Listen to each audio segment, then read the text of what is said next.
Recently, there have been a number of changes to the playoff formats in the Rhode Island Interscholastic League. I recently spoke with the executive director of the Interscholastic League, Tom Mazza.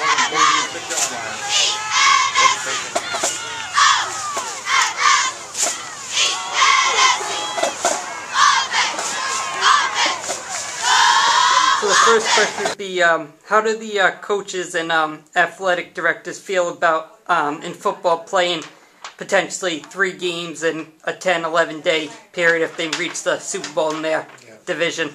Yeah, this has been a concern that we've had for a number of years. We've instituted the playoff system, I believe, at least 10 years ago. And it does have some concerns with regard to the safety of our athletes. Right. The issue becomes, what do we do away with? Do we do away with the Thanksgiving Day game, and do we do away with the semifinal game? So every year we put it to the Committee on Athletics, the Principals Committee on Athletics, and we do the same thing basically as what they do in Connecticut and Massachusetts. The concern though is it's still too many games in such a short period of time. We'll look at it again and make another recommendation, but as far as we're concerned, obviously the championships will stay.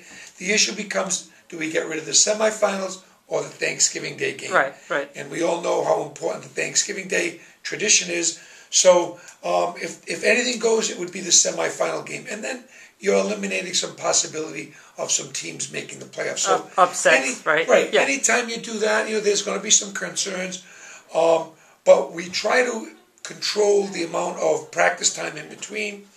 We move the games from Saturday to Sunday to give teams a little bit more time. Obviously, having to move the games from Tuesday to Wednesday was not something that we really wanted to do. But again, the weather is something that we can't control. Right.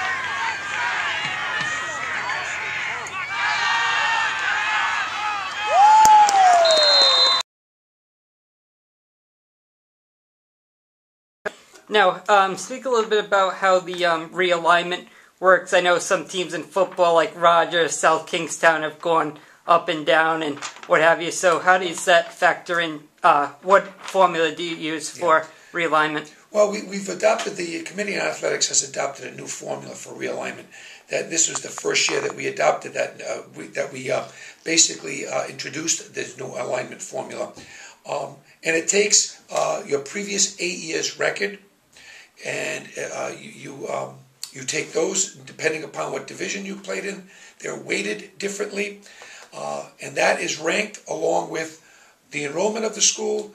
The enrollment of the school is worth 30%.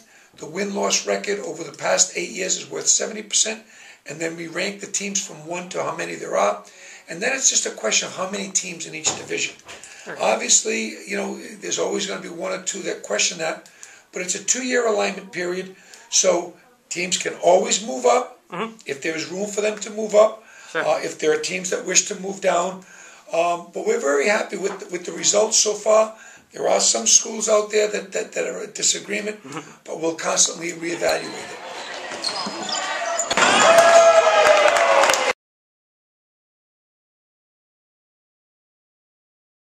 it. Now, switching to basketball, can you talk some about the tournament changes that are happening this year? Yeah, I mean, the last 2 years, and this will be the 3rd year of our open tournament, we've had to tweak it. And I think we got it right this time. Again, there'll be 3 divisions in basketball. At the conclusion of the season, we'll have a divisional tournament where teams will vie for their divisional championship, and their record in the divisional championships will go with them into the open championship. So we'll still have our open championship. So we'll have a division champion in each division, and then we'll have an overall state champion as well. So I think it's I know that the schools are very much in favor, as well as the coaches. So let's see how it goes. Good.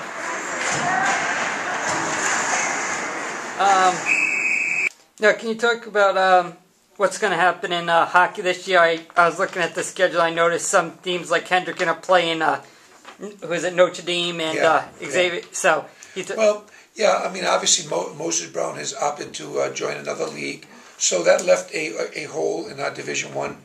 format. So what we've allowed this year is Mount St. Charles, Hendricken, and LaSalle have always played out-of-state teams of high caliber. So now instead of playing them in non-league games, those games will count toward their records. So this, and then a team will join them from. Is it the highest team from Division Two will join them? We have really two divisions in Division One. We have the Samini team and the Eccleston division, and the highest ranking Eccleston team will be the number 4 seed for the state championship, which I think is a good thing because it gives some of the other divisional teams an opportunity to play for a state championship. Okay.